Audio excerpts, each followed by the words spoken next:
Zadul Muslim, Journey to Jannah. Bismillahirrahmanirrahim. Assalamualaikum warahmatullahi wabarakatuh. Alhamdulillah wassalatu wassalamu ala Rasulillah Nabiyyina Muhammadin wa alihi wa sahbihi ajma'in wa man tabi'ahum bi ihsanin ila yaumiddin, amma ba'du. Ikhwani wa akhwati fillah, ma'asyiral muslimin wa ma'asyiral muslimat, tullab wa talibatil ilmi. Saudaraku yang Allah muliakan, dimanapun Anda berada, kita lanjutkan pembahasan kita di dalam mengkaji kitab Mukhtasar Kitabil Ilmi, dan kita akan masuk fadilah yang ke-10, keutamaan yang ke-10 dari keutamaan-keutamaan ilmu. Berkata penulis, ghafarallahu lahu wa liwalidayhi.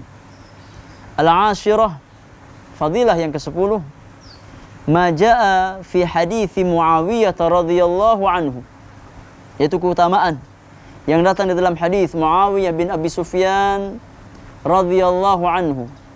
Beliau berkata, qala Rasulullah sallallahu alaihi wasallam. Rasulullah sallallahu alaihi wasallam bersabda, kata Nabi yang mulia, man yuridillahu bihi khairan yufaqihu fid din. Barang siapa yang diinginkan kebaikan oleh Allah Subhanahu wa taala, niscaya Allah akan fahamkan dia dalam urusan agamanya. Kata penulis, ayyaj'aluhu faqihan fi dinillahi azza wa jalla. Maknanya, siapa yang Allah inginkan kebaikan bagi dirinya, Allah akan jadikan dia faqih, Allah akan jadikan dia faham dalam urusan agama Allah, dalam urusan syariat Allah Subhanahu wa ta'ala. Wal fiqhu fid din laisa al maqsudu bihi fiqhal ahkamil amaliyah al makhsusah bi'ilmil fiqhi faqat.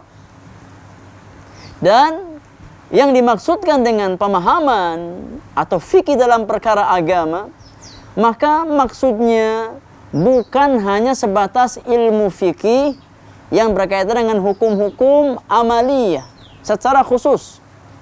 Iya, seperti sholat, seperti taharah, seperti zakat, seperti puasa. Bukan hanya sebatas memahami hukum-hukum amaliyah di atas, tidak.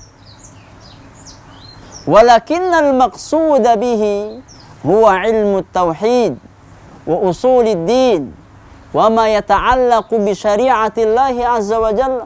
Tapi yang dimaksudkan dengan pemahaman atau fikih di dalam masalah agama mencakup perkara akidah, mencakup perkara tauhid, dan juga mencakup perkara syariat yang ditentang hukum-hukum amaliyah.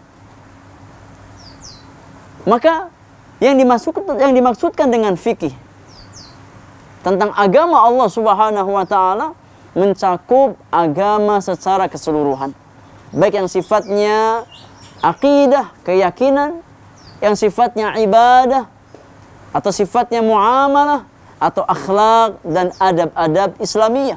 Semuanya masuk ke dalam makna al-fiqhu fid din.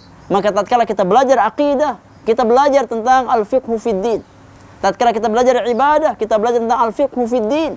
Tatkala kita belajar tentang muamalah, tentang adab-adab Islam, maka kita masuk ke dalam bagian hadis Nabi, man yuridillahu bihi khairan yufaqihu fid din.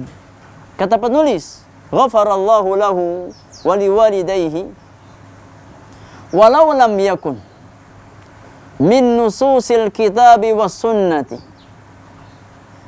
illa hadzal haditsu fi fadlil ilmi lakana kamilan fil hathi ala talabi ilmi syari'ati wal fiqhi fiha. Kata penulis, kalau seandainya tidak ada nas, tidak ada dalil dari Al-Quran ataupun sunnah yang berbicara tentang keutamaan ilmu, keutamaan ahli ilmu, kecuali hanya hadis di atas, man yuridillahu bihi khairan yufaqihu fid din. Kalau enggak ada dalil tentang keutamaan ilmu kecuali hanya hadis tersebut, lakana kamilan fil hathi ala talabi ilmi syariah. Maka cukup satu hadis tersebut untuk menjadi motivasi bagi seorang mukmin di dalam bersemangat untuk menuntut ilmu syar'i dan memahami agama Allah Subhanahu wa taala.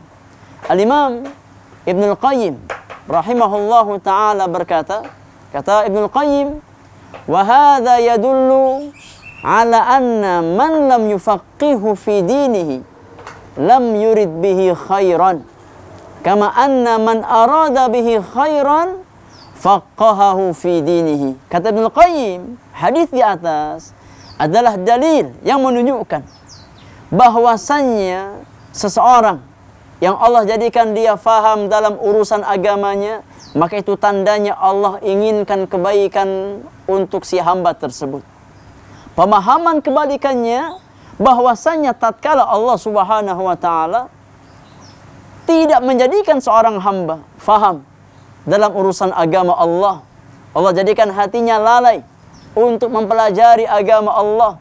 Allah jadikan hatinya lalai dari mempelajari syariat Allah Subhanahu wa taala, maka itu tanda bahwasannya Allah Subhanahu wa taala tidak menginginkan kebaikan bagi si hamba tersebut. Na'udzubillahi min dzalik. Namun, saudaraku yang Allah muliakan, satu hal yang harus kita fahami bersama dan harus kita camkan bersama. Kata Ibnu Qayyim rahimahullahu taala, bahwasannya yang dimaksudkan dengan pemahaman dalam agama di sini atau ilmu yang menjadi tanda kebaikan seorang hamba adalah ilmu yang bukan hanya bersifat teoritis atau sebatas wawasan. Akan tapi ilmu yang menjadi tanda kebaikan seorang hamba adalah ilmu yang melahirkan amaliyah, yang melahirkan amal-amal kebaikan, yang melahirkan sifat khasyah kepada Allah Subhanahu wa taala. Adapun ilmu yang hanya sebatas teori, yang hanya sebatas wawasan, yang tidak melahirkan amal-amal kebaikan pada diri seorang hamba, yang tidak membuat seorang hamba takut kepada Allah Subhanahu wa taala, maka ilmu tersebut meskipun ada pada diri seorang hamba, tapi bukan tanda kebaikan bagi dirinya. Semoga Allah Subhanahu wa taala menjadikan kita semua sebagai seorang hamba yang berusaha untuk menggabungkan antara kebaikan ilmu dengan kebaikan amal dari ilmu yang kita miliki, sehingga ilmu tersebut menjadi ilmu yang bermanfaat untuk kehidupan dunia dan akhirat kita semuanya. Wallahu ta'ala alam bis-shawab. Wa sallallahu ala nabiyyina Muhammadin wa alihi wa sahbihi ajma'in. Wa akhiru da'wana anil hamdulillahi rabbil alamin. Wassalamu alaikum warahmatullahi wabarakatuh.